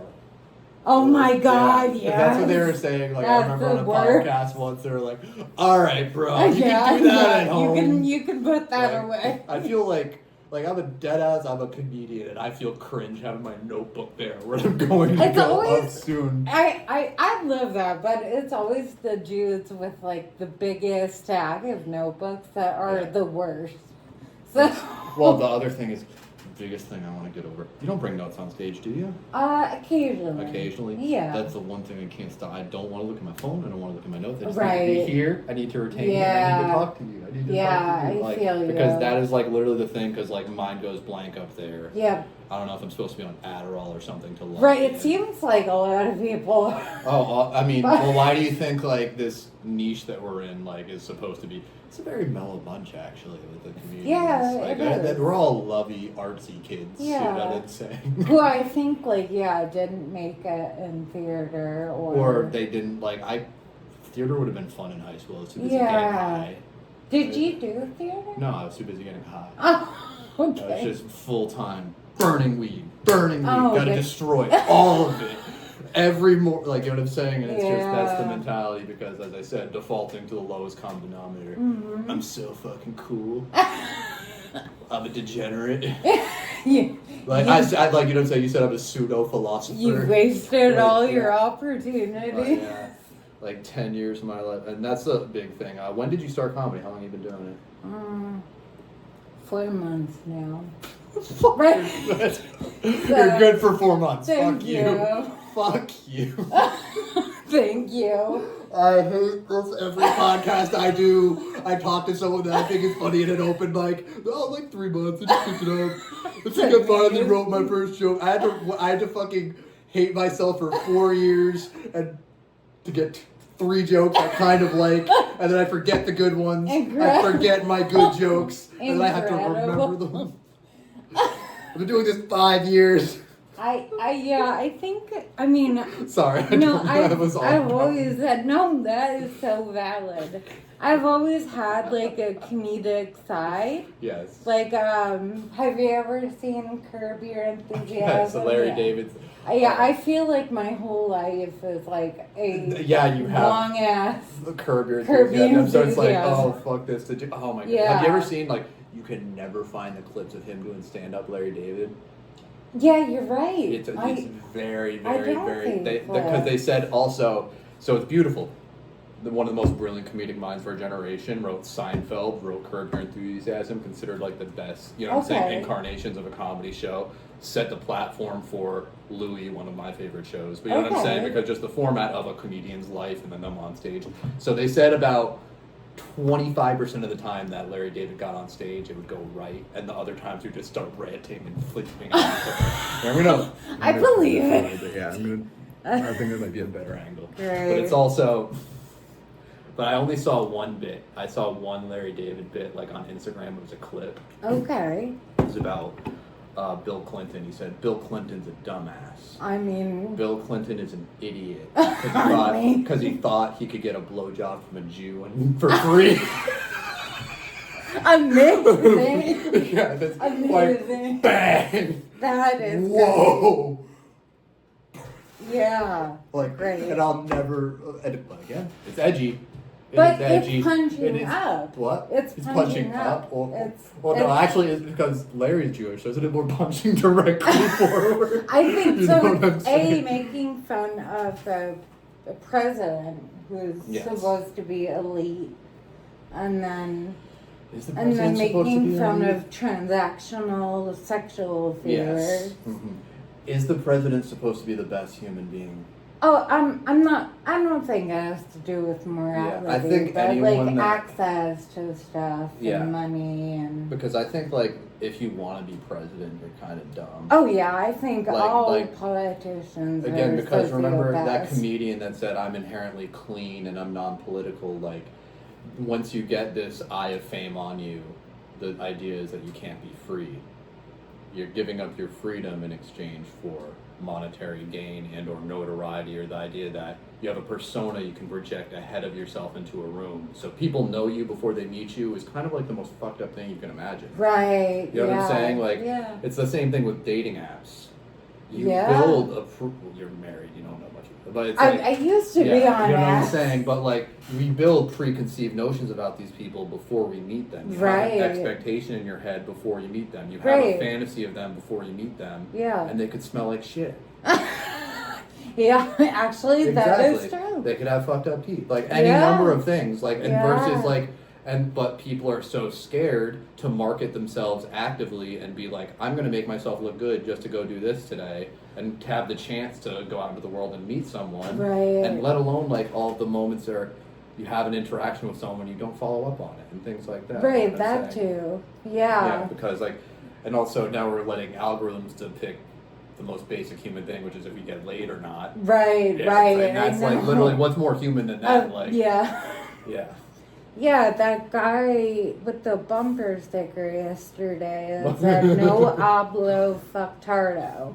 I was like, that's not a person. I'm gonna, like, enjoy their company. I'm not gonna have a good time. But you gotta understand, the fact that he bothered you is what he wanted. I think so. It's supposed to be like a repellent for people you don't want, or an attractor for those you do. Because I have pins on my rollator. No, but what I think is like, God, we're getting back to politics. Everything in life is politics, but it's also like, so like, they want liberal tears. Yeah, a little bit. They want. So now you're doing this thing performatively to try and elicit a response and bother another human being because that gives you the, you know what I'm saying, the fucked up happiness. Yeah. And this is not actual happiness. This is just, I'm right and you're wrong, or I am so callous to this, it doesn't affect me, but it affects you. Ha ha. Yeah. Versus natural human empathy, which is like, okay. Yeah, you are right. Like, yeah. I have the gay pride flag on my walker, and like, I'm Happy constantly. Month. It's your month. Thank you. And Men's Health June Angela. Yeah, Men's Mental Health Month. Is in June. It's both of our months. Yeah, we're yeah. looking it up. I forgot the one bit I wanted to do on Friday. Which I forgot one? to do. I wanted to do. It's Men's Mental Health Month. And it's also Gay Pride Month, so the answer is in it. You need to be gay and you'll have better mental health. I think that you have is your amazing. boyfriend. That did good. I love it. Yeah, but it's also, again, it's dated, and it's also kind of like, I hate stuff that's like, I guess good comedy is like current, you know what I mean? It's got an expiration date, like I can't do that after this. Yeah. I just got to pivot over. Oh, actually, no, the one bit I did was my friend said he wanted to kill himself, and I called him and said, a dream's only a dream without a plan. That's a great one. But that's Didn't you do that one on Thursday? Yeah, I did that one a lot, actually. That's a good joke. But it's a true story. Well, the original punch was like what I actually said to my friend, where he texted me, "Hey, I want to on a live." Uh-huh. And I called him. I said, "Do it, you pussy." My God, that is amazing. Do it. I'm doing open mic comedy. Like you're right you know what I'm behind saying? it. Like, no, but like, I don't want it, like, 'cause that's the biggest thing. Or Dave Chappelle, it was the last good Dave Chappelle bit I think I saw. Was like, it was him saying, Anthony Bourdain killed himself, and he had the best job known to man. Travel to wherever you want, eat and enjoy the culture. He killed himself. My friend was in law school, knocked someone up, and now he manages a Foot Locker. Never once thought of killing himself. Oh my God. Best Dave Chappelle bit ever. And yeah. Do you think comics should get canceled for things they said in the past? Totally. Like, I know a common thing in comedy is that cancel culture has gone too far. Well, I don't think it's gone far enough. It's not possible to cancel people if they're big enough and they keep working, because you got to understand the eye that you're talking about that will cancel and demonetize people is a separate thing that looks from person to person, as opposed to like, so you can pin me down for a while. I'm using myself as an example. Right. Like, you could like pin me down for a while, but eventually you're going to have to put your attention on the next thing, and I can get up and walk around again. But because you can outwork all of this stuff. Even knowing like your ticket sales have gone down, or who are you selling tickets to? The goal is for us to have our own following. The goal is for you to have your own people that understand you. That's what comedy is to me. I want to be understood. I want people to see my perspective and want my perspective. Yeah. You can't lose people that love you in that way. People still go see Louis C.K. and people will get, like, you'll take a picture with him and people will be like, what the fuck, you went to this thing? Yeah. And it's like, that guy did this and that. And, sorry, bad example. No, I was a huge Louis fan before. I love the show. It's great. And again, he was like it was the perfect form of comedy of self-deprecation. Yes. No one did self-deprecation better than him, and it's a resentful, sad, you know what I'm saying? Yeah. Because like, the meal's not over when I'm done. The meal is over when I hate myself. And also, And like you got to understand that's going to have a certain level of degeneracy with self-hate because you hate yourself. Yeah. Like, what are you going to put out into the world? There was a Bible quote. I don't know if you're religious, but it's like a heart that only has evil can only speak evil into the world. And you have to have good. And you have to, if you only see the good and you're only putting good out into your life, then that's what you share. And that's what the energy that you get back. Wow. But then you have Bill Cosby, who did clean comedy, and that's right. And he was not a clean man. Yes. Are you? I'm not at all religious. Are you? Kind of. I've gone to church a few times. Okay. I was raised firmly agnostic because like they didn't want me to get raped. What do you mean? Like go to the altar boy and all that stuff. You know what I'm saying? Because like again, that was literally a thing. I went to a ton of summer camps. Don't think I got diddled. I don't think I did. I had a bit about this too. Actually, I never do. So it was like I was at work and I was talking to my coworker and I said, I don't remember much of second grade.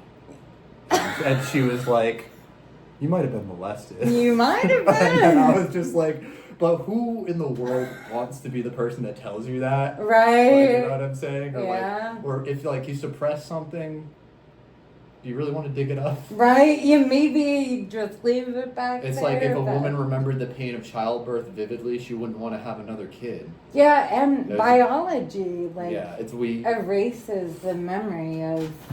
Oh. It's well, what were we talking about? Canceling comedians. Yeah. You like Eddie Murphy? Too edgy, or you never listened to him? I not much. Yeah. No, it's because like I remember because he was a big thing. He wanted to go back on tour again, but he had a lot of. It was the 80s, 90s, early to 80s, 90s. I think was more his era, and he said a lot of the F word. Oh, yeah, okay. You know what I'm saying? He's like, I got to walk around on stage so those F slur can't see my butt. And things to that effect, which is also, you know what I'm saying? Okay. Which is, and then, but I don't want to say that was a product of the time because, like, people back then just think about growing up in the early 2000s, people just saying those words. Right. And there's also a weird aspect to success. Because if you get successful, and as I said, you build your own niche audience that isn't just going to a random dive bar or people that don't know you, they'll laugh at anything you say. Yeah, true. Yeah, that was Steve Martin said he stopped doing comedy because he's like, I could go up there, play the harmonica, they laugh. I could go up there, you know what I'm saying, and do anything and they would laugh. So like once you max out this art form, which I never will. Yeah. Yeah, but fuck, what were we talking about? Cancel culture has not gone further enough. I don't think it's gone far enough. Well, what do you want? Executions? I mean, how do you feel about the death penalty? I hate the death penalty. Exactly, because we can't prove things. There are some things we can prove that they're not being persecuted for. So. How about also, proving things. AI gets better and better. Oh my God. AI gets better and better. I have like 2 coworkers showed me a picture. They're like, there was a picture standing next to us and we said AI to make us kiss. Looks real, you know what I'm saying? I think that's a Black Mirror episode. It is. Life is a Black Mirror episode. Right? Think about often, you can't get too deep into timelines and stuff like that because, you asked if I was religious. Yeah. Spiritual, I would say. I believe, you can look at prayer as meditation. You can look at, like, gratitude as a practice. Yeah. You know what I'm saying? If you pray and you ask for things, the lesson I was taught recently was, like, before you ask anything as you pray, you need to say what you're grateful for. Oh, and you need to have, you need to go through everything in your life that you're grateful for before you get to asking for this. Okay. And if you're having a bad day, it's a good place to start, is like going through gratitude and shit like that. But it's also exhausting, and also a lot of us want to perpetuate misery because it's what we're used to. It's comfortable. We have the neuro pathway, yes, it is born in our brain. Lowest denominator, not to mention society itself wants it to be miserable. Yeah, society wants it to be miserable. Get the profit off of misery. Going to fucking McDonald's and there's no one there. You're ordering on a kiosk and you know what I'm saying? It's not some 15-year-old you get to feel better than. Right. Or there's you know no one to compare yourself I was trying to do the bit and it didn't work. I was like, I'm going to McDonald's, I got to order on a kiosk. I'm working at McDonald's. Yeah. all of the avoiding in my life. I'm working at McDonald's now. You should you 30. should redo that one. That's a it. good one. I gotta write these down. And it speaks to a larger problem of just ADD. loneliness too, We are. and society and disconnect. How long have you been married? John and I have been married for 6 years now. Mm-hmm. Been together, dating and all that, almost 10. Mm-hmm. But he met me in a period of my life. I was just out of college, like at my first corporate job living in Chicago. Oh. And it's okay. And I was not happy, and I was doing lots of self-destructive behavior. Mm-hmm. So it was like, what's one more thing? A relationship? Well, I honestly, we both thought it would just be a hookup. But that's the most beautiful Yeah, thing. kind of. And also, inherently, you know how many love stories I hear that are like, you get in thinking nothing serious, so Right. the walls are down. Yeah, very You much. are open and you're vulnerable. You're like, I'm never going to see this person again. I'm going to let them see me. Yeah. And then, oh, fuck, they saw me and they like me. And they want to do it again. No. Right. Or it's like, I can't share this feeling with Yeah, other people. right. I'm chasing this. And like, you know what I'm saying? Yeah. Fuck. Yeah, so our first date, actually, I wanted to impress him.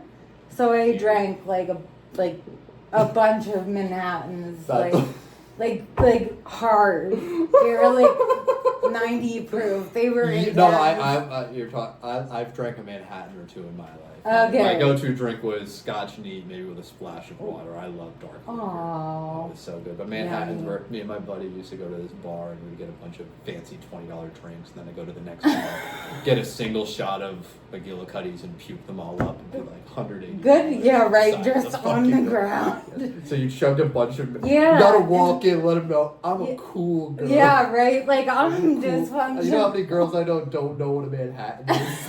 Like, They're a Cosmo Sex in the City. Yeah, well, Good show. I Watch all that show. Yeah. Okay, so chugged a bunch of Manhattan. Yeah, and then we got to our hotel room, and I exorcist projectile vomited all over the hotel room. Yeah. And I was like, for sure, this dude, I'm never gonna see this dude again. So beautiful. Yeah, That's now love. we're here. Modern love story. Through thick and thin. Through projectile vomit. I do believe, if the first date is bad, it's only up from there. Yeah, right. Yeah, right. You already explored the very bottom. Yeah, how much worse can it Yeah. Yeah. Yeah. Did you have to go through a lot of shitty dates to get to the cool husband guy? that's Actually, nice? He's a nice guy. I no. like him. He's a You great just guy. locked in the good one. I dated very non-committally, and both guys and girls, Yeah. and just had a good time. Yeah. I Now, wasn't. you said you were in a self-destructive place at this Mhm. point, and it's a strange thing because misery, we're in this miserable place and we want another person to make us whole. Yeah. We're trying to true. fill the void instead of doing work on ourselves. And I think that's the major problem with society is we think that oh, I need to be out there fucking or I'm not a complete person. There's No, some truth to that. Yeah, another bullshit bit. I burned every bit I have in my life. It's incels is a slur. Incels a slur. You Uh-huh. can't get laid. You are fucked in the head. Yeah, You're right. a billionaire, can't get no pussy. What's wrong with you? Right, What's yeah. wrong with you? Yeah. Not getting pussy. Yeah. And it was really just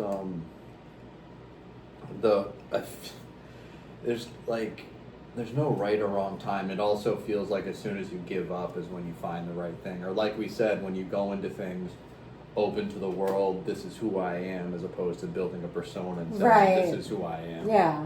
Yeah. Life's easier. And being vulnerable with people, and as we said, this ain't gonna be that serious versus relationships. Yeah, right. Yeah. How was the 45 states we traveled through?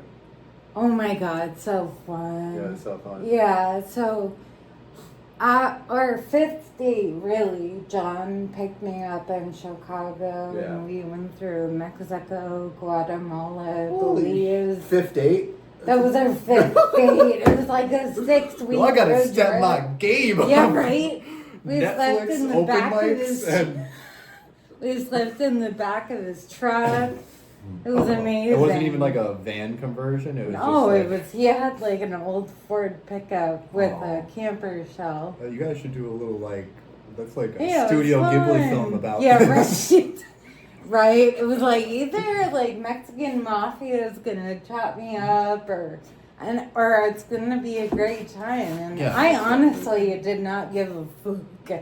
Oh yeah, that's the other thing is like not caring. Yeah. Not caring will get you so far. It really It's actually like does. caring too much will really inhibit you and get you stuck versus not caring like keeps you free and it's like, Yeah. And the thing is, God, I don't want to get personal. In my like relationships and friendships, it's when I start caring that I suffocate myself and the other person, which is the biggest thing that I think that relationships need to work on. You need to retain your sense of self and you need to respect yourself and take care of yourself. Isn't that there's some quote, it's like about being attached to the outcome. Like you're attached to the potential. Yeah, you're like more so to desiring the results of it. Or in addition to the fact like you want to prove you are valuable enough to be in a relationship. Yeah. And you're trying to prove things, or you get into the whole red pill sphere of like, attract, don't chase. Yes. You know what I'm saying? Yeah. Because also chasing is intoxicating. Like running after something and catching it, it's as basic as like a, you know what I'm saying, killing an animal. Right. Like yeah. eating. It's primal. Like, it's literally. Yeah. But then, and we're in a high dopamine society. We're in right. a high stimulation society. Yes. So what do we have opposite of that stimulation? We're chasing the stimulation. We're chasing the next thing. We're chasing the next thing. We're chasing the next thing. Boring is what makes life easy. Right. Just going out to get an envelope. Going out to get an envelope. Yeah. Getting 8 hours of sleep, eating, drinking, but again, like, put your phone down. Yeah. What's your biggest vice now as besides stand-up comedy? Would you describe stand-up comedy as a vice? Is it like something that... For me, it feels more like an outlet. Mm-hmm. Like, it's like I can almost commodify or make my pain and sadness accessible. Yeah, exactly. And I mean, even at my therapy sessions, like I am actively trying to entertain my therapist. I'm like, no matter how fucked up I am the best client. Yeah, exactly. Like, I made her laugh. Yes. That's my other issue in therapy was trying to make a break. Yeah. It's like, okay, I got a tight 30 here. Right. like, I bet that's common. It's 100%, and it's also like the fact is it's a captive audience and they gotta listen to you. Yeah, right. They have a How notebook. many therapies did you have to go through to find yours that fits? I don't. I've gone through, I think, like 5 or 6. Yeah. And I don't think like I'll probably have more. How long you're gonna keep going? Oh yeah, I think I'll go You for gotta, like, the rest of my life. Yeah. No, I mean like different therapists. Like, Yeah. I think like different perspectives you are need good. like an outside thing. It's also it's like a fresh crowd. You get to start your show right. over. Probably No, actually. really. Because that was the problem. Is like, and it's exhausting.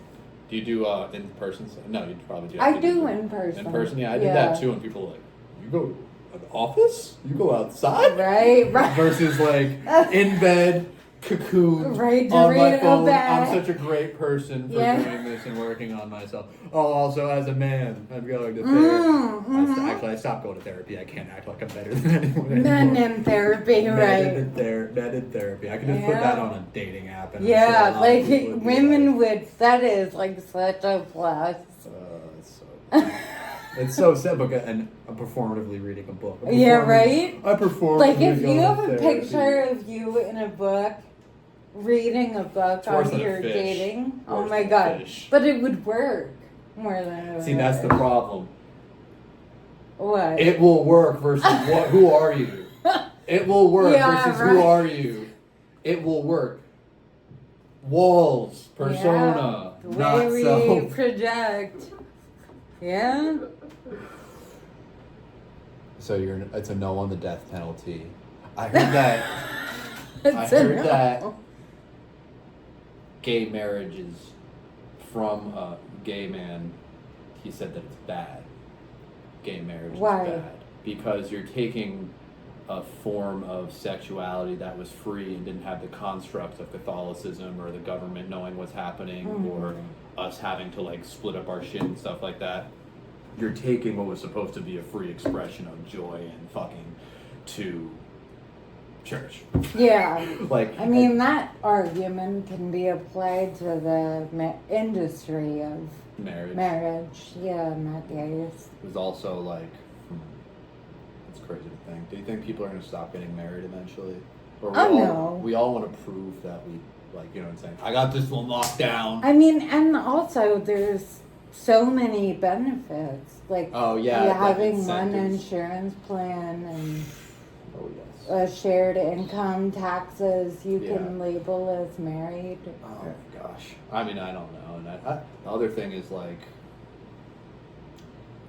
the stigma of like if you want to reproduce or have kids, the idea that like your kid's a bastard if you didn't get married. Right, You know what I'm saying? Or my parents got married when I was 4 years old. They're like, we figured your parents should be married, so then we did it. Yeah.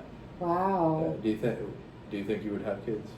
Do you like that idea? Oh, I love the idea of children, we all have but the my life is hard enough, so Yeah. like managing my like physical therapy and mental health therapy and not being able to be fully present. Right, like I'm tapped out already. Yeah, that's the sad part about it is it's seen as it's so difficult. And I was on another podcast, a podcast that the audio wasn't great, and they just asked me to come in and say hot takes. I was like, weed shouldn't be legal. Society is too hard for pregnant women. Damn. No, yeah, but it's also God, are we gonna go over this again? Well, it's like weed was better when it wasn't legal. A lot of people say that. It's you know what I'm saying. It's also a college major now versus like a niche. Yeah. It's also like everyone's anxious. Yeah. That's who's the psychologist comedian? She's a woman. She's supposed to be on next week. Is it Trish? Oh yeah. Yeah, Trish. She posted a video of a psychologist saying that weed in itself, like, it will alleviate anxiety for a moment, but as a rule, it will perpetuate it for a longer amount of time. It's sort of like if you have a fire and you blow on the fire, it goes down for a little while, but you're feeding oxygen into it and it's growing bigger overall. Wow. Yeah, and I mean, I don't know, I stopped weed, like I said, in high school. I did it a lot. But when I realized, like, oh yeah, it's just kind of keeping me in the shame state, and then I ate 1,000 milligrams edible. Wow. I tried to delete my whole podcast. Yeah, I was it's like when you have, holy. when you're like, oh, everything I'm doing is stupid, because that's what it would do. It buys into like all of the things that make you happy are stupid. Yeah. You need to be miserable. Yeah. You need to be doing this and that. Why aren't you chasing? Like, why are you trying to do anything? And that's what they're trying to do, is keep us stagnant. Yeah, probably. There's an aspect of that for sure. I've got No. Anything else you want to talk about? Any questions for me? Oh, so many. Go ahead. Yeah, we got. How long have you had a podcast? 2021. I started. Wow. That was during COVID. 5 years. Yeah, and now again, it's like comedy for like 4 years. It's like You've been doing comedy for. Yeah, you're better than me already. Isn't that crazy? 4 months, 4 years. That's so subjective. No, but you know what I'm saying? It's hilarious. You didn't see me crying. You didn't see when you told me. I was like, she gets more laughs than me. Sounds kind of handicapped, dude. Yeah, no, but it's also like everyone wants to. That's what comedy needs. Is another white man, Right. Another straight white man talking about his dick and there are circumcision too many of and those. dating apps. I will say, as soon as I stopped talking about dating apps and dating, that comedy became so much better. But, Really? Well, yeah. First, it's like because again, like, okay, what is actually funny to me and what's actually interesting in life, and also moving on from like, okay, those early years of comedy was all trauma dumping. Yeah. Yeah. Yeah. You need it, Pepe. Okay.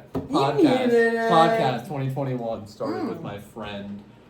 He drove me to my first open mics as well. Okay. Jordy, teamlake.net. He sells merch for his music and stuff like that. So I did that. I did audio only for a very long time. Okay. And then recently, as I said, for some reason, actually it was a breakup that made me pull my head out of my ass and start trying at things. That'll happen. I don't do that. There's a fear that I'm embarrassing someone that I like and likes me. Oh. Isn't that crazy to compromise yourself in that way? Like, think about if you were scared to embarrass him. Yeah, I would. I actively. I mean, I probably. No, but real love is actively embarrassing. Yeah, them I think and so. being like they will stay. Yeah.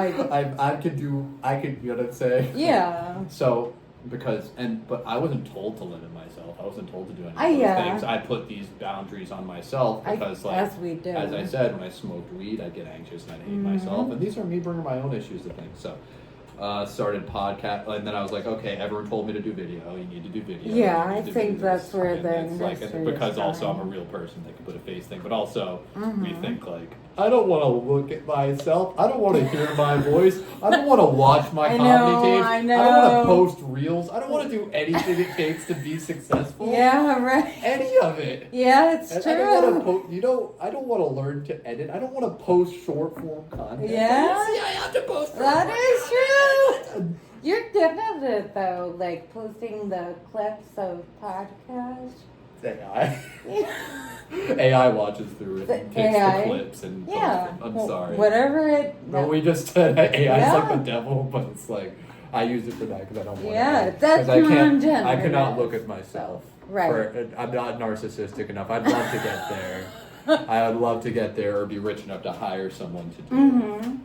It's actually, someday. It's gotten so convoluted to the point that like I bought the AI clipping software. And I have my friend log on and pick what clips to post. Because I don't want to do any of it. That is hysterical. I'm that hands off. Like, you have such good friends. I'm surrounded with love and support. You would never believe. It's that's so amazing. nice. Yeah. I mean, look, cheers. You're talking to someone that you barely know that you see at a writer's class sometimes. Oh yeah, how do you like the improv writing? Do you think it helped your stand up, or do you think it's just like a fun thing to do?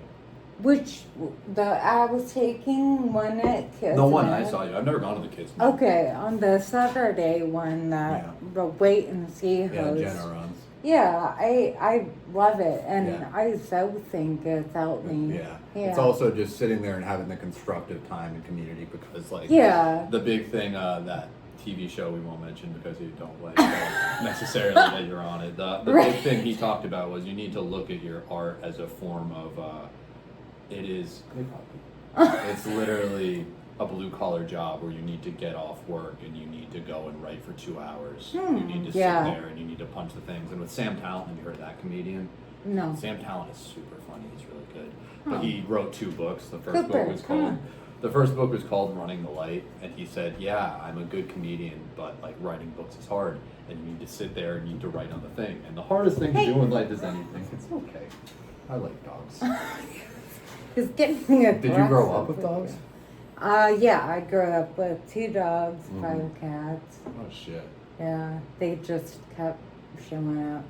We were in the country in New York, and we were pretty white trash.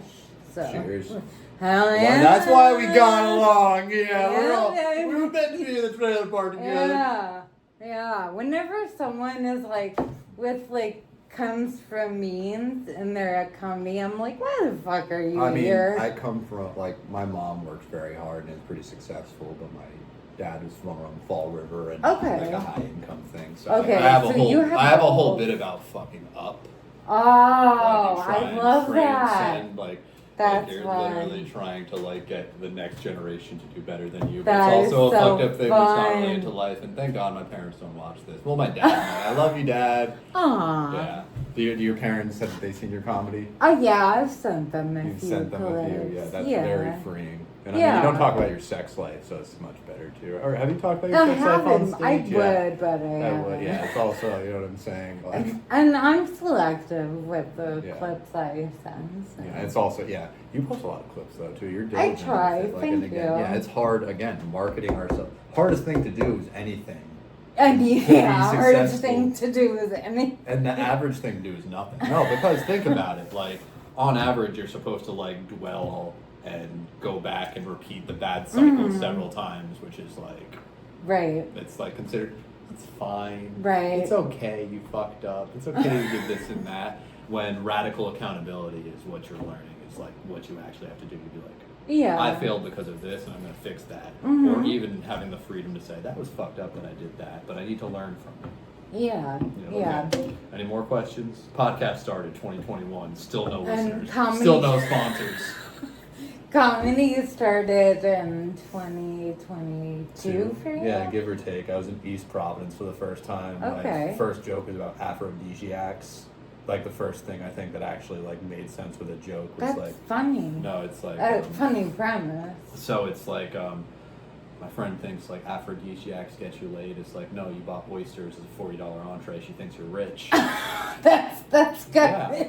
And that was the only glimpse of like goodness in it. We're in like seafood territory. Yeah, 100%, So but then- it totally Yeah, works. but my friend who saw me do comedy, he got my first set's on VHS. He recorded it. Also, shout out Alex Bowden recording some of my sets on VHS. It's so cool and that like shitty quality Yeah, and shit like that. but But yeah, my that friend was- sent me my first set and he was like, "Why don't you like it anymore like this?" Because I was happy and I was smiling, and I'm like, "Oh, I hate driving to the mic. I hate doing this, but when I'm on stage, Yeah. I'm yeah. smiling, even if is it performative? Yeah. But it feels good too. Yeah, it does. It feels so good. Yeah, it really Like does. just because the peak anxiety going up there, being perceived, and then getting off.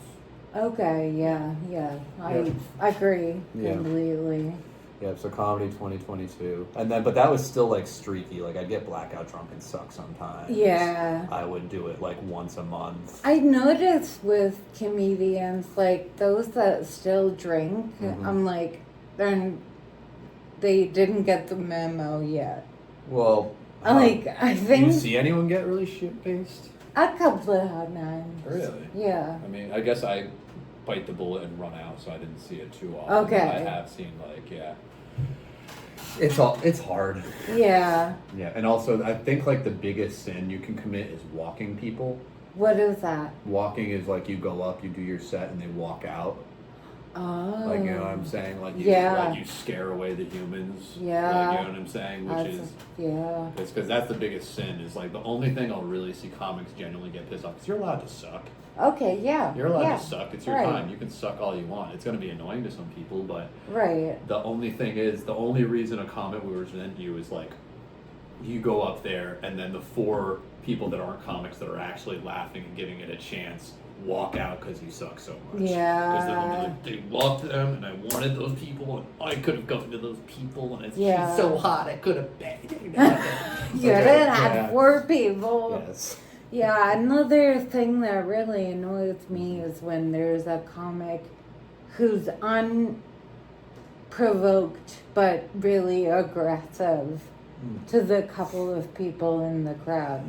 I'm like, doing crowd work. I'm like, dude, I'm there's doing like crowd 4 work. people here. I'm doing like, crowd work. Be nice to them. Some people, but that's the same thing with like people that heckle and say they're helping the show. Yeah, that's annoying. And that's where you think of like, oh, someone should be mean.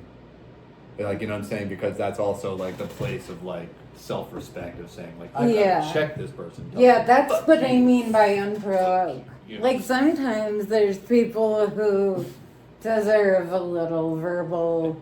As I said, wrath is not supposed to be our place. Everyone's Yes, got their right, own pain. But yeah. it's also the joy of like, I'm in this place and we all play God. Yeah, We yeah. all like act like ha ha ha ha. Right. I have you. You have to hear about my disability now. So, Yeah, right. No, you know, it's they true. genuinely, I'm like, or, look at a disabled person. I want my foreskin back. Right. Like, you know what I'm saying? Like Right. the deep problems that are bothering me that no Yeah. one's allowed to care about. Right. You get to hear this. Yeah, right. And it's not a Tinder date, so I'm not going to get. What was the worst date you think you've been on in your life? The one The I one threw your up with. husband?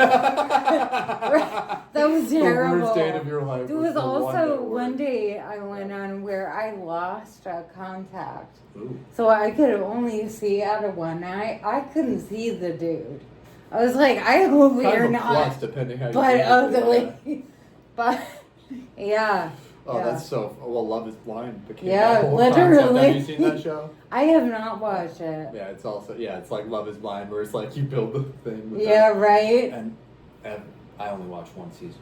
Okay. Also, but there's these, so they can't see each other. They talk to each other, and they pick Okay. out of a couple of people based off of who they vibe with talking. Okay. But then you get this magical moment where they see each other, Yeah. and you can see one of their faces drop. And Oh, I'm not physically shit. attracted to you. Shit.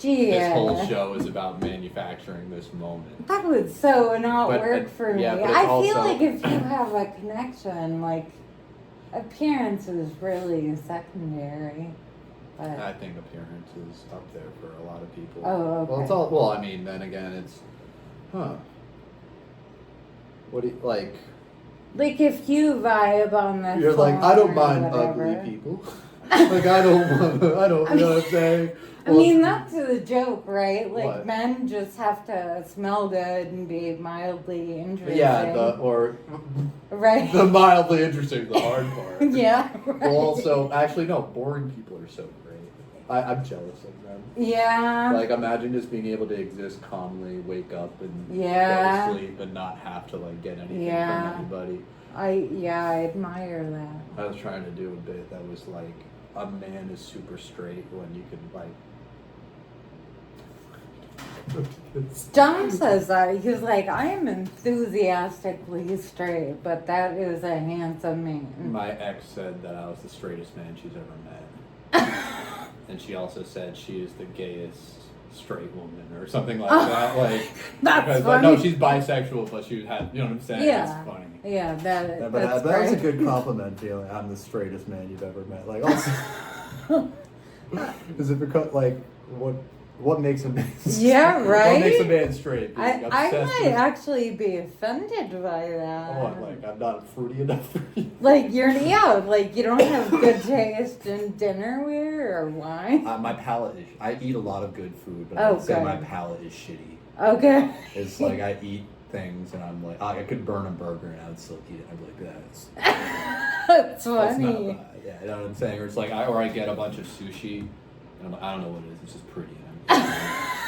Actually, I'm like that with women too. I don't know. Yeah, I don't know what this is, but I'll eat Yeah. it.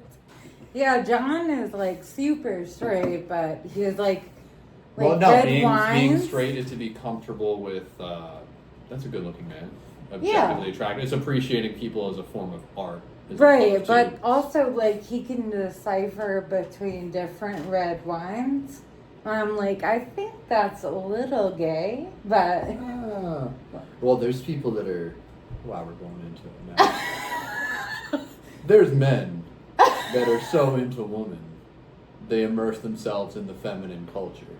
yeah, that Like, is you know, true. think of like the classic Playboy from the 90s, smoker's jacket. It's like, I listen to R&B fucking music. You know what Yeah, I'm saying? yeah, Where it's yeah. like, what do you mean you've never been to the south of France? Or like, you know what I'm Yeah, saying? They're right. like they don't have any men interests, like, you know what I'm saying? Like, I Mhm. mean, I think football and sports gambling is a very toxic, terrible thing that nobody should fucking do. I But it's hate like, that, but it's yeah. an inherent male interest of like, we're interested in bashing our heads together. Versus Yeah, they're true. home watching soap operas performatively, so they have something to talk about with the 20-year-old women they're trying Right. to woo. Yeah. Yeah, God, we've gone like 2 hours. Anything else? Yeah, talk I- about yeah. that you don't like editing. Yeah, I mean, trust me, it's going to be a 3-hour episode that no one will Yeah, wanna get right, through. that no one listens Because to. that's the other thing. Yeah, people want to shop it down to 45. Oh. Okay, anything you want to plug? What's your Instagram handle? Yeah, CripCreepComedy if Crip you want to Creep. follow me. Catchy. It's got a Thank ring you. to I it, tried for the alliteration. Yeah. Oh, the Crip Creep Comedy. Yeah. CCC. Yeah. And like the crip is okay. Cripple. Mhm. Like they're trying to reclaim that word. So Okay. Yep. and disability is okay. Mhm. There's a lot of people who are like, that's a bad word, but Yeah. it's not. I mean, an objective description. I think the dog's angry. We should close up. Right. Mohegan Sun, July 23rd, I have a bringer show. It's me and probably like 20 other comics. 3 of them are named Tyler. There's a lot of Oh comics my, on this show. that's funny. If you plan on coming and supporting me, that would be cool. It's a Hell 2-hour yeah. drive. We can gamble together before or after. I'm talking to you, Ariel, Me and my Bug. 4 listeners, including my parents. So. I love it. Yes. Thank you. And anything else? You good? No, yeah, great. this was fun. Thanks.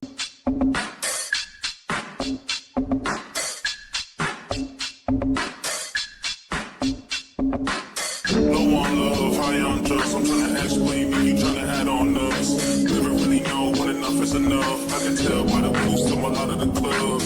I don't got a nice way to say this. Got love for you, but I'm not in love. It's cool, you could say that we dating. But we spend our weekends at the days in. On the bed and rampant house views. You play games and end up in the lose-lose. Made my choice, you still saying choose. Told you I was the one, never said it was.